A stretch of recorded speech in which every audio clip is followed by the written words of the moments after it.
Welcome back to my channel. Today, we will spend some time analyzing and reevaluating the latest relic tier list in DC, Dark Legion. As you all know, the meta of the game constantly changes with every update, so understanding which items are truly worth investing resources in is extremely important for every player. In this video, I will base my opinions on the legacy pieces list that the community has just updated for February 2026 to give the most objective assessment possible.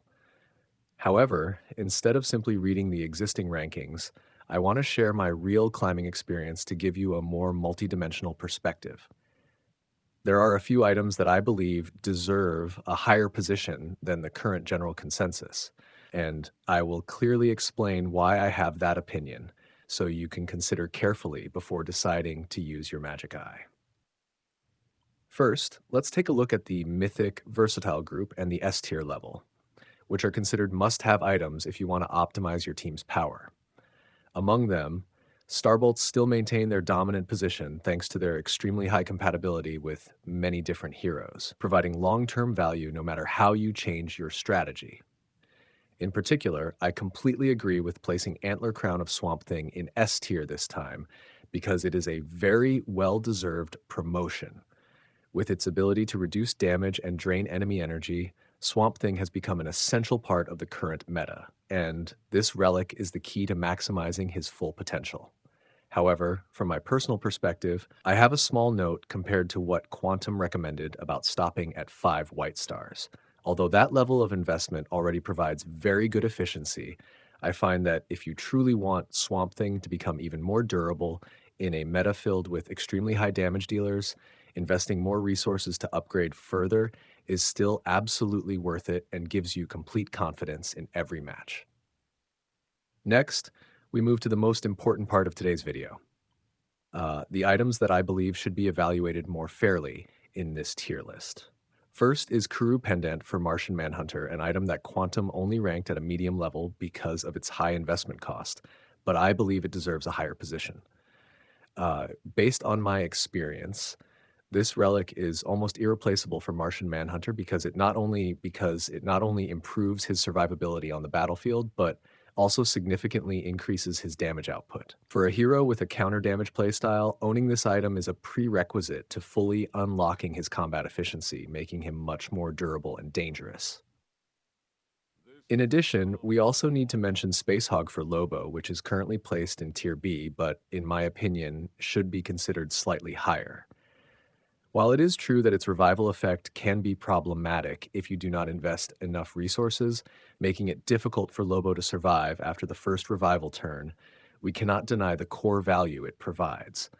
The critical rate and physical armor penetration stats that Spacehog gives to Lobo are extremely stable, making it a very solid choice for players who lack a main damage dealer in their lineup. After reviewing the items that should be promoted, we also need to look at newly introduced equipment, especially Speed Metal Suit for Wally West.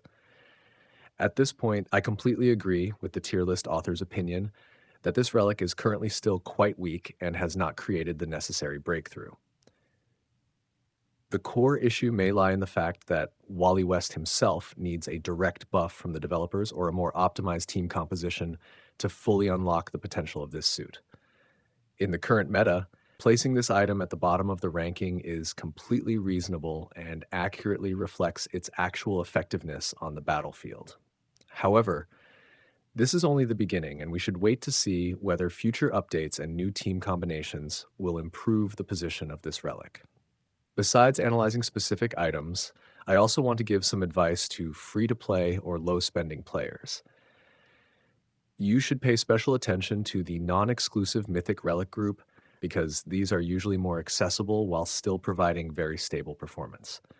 My sincere advice is that you should not blindly chase the meta if your Magic Eye resources are limited.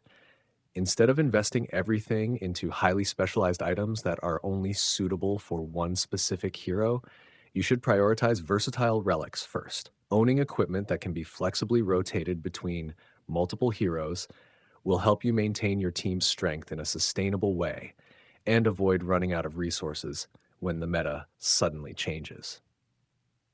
Finally, I want to emphasize that all the opinions I shared are based on my personal perspective and real experience with this tier list.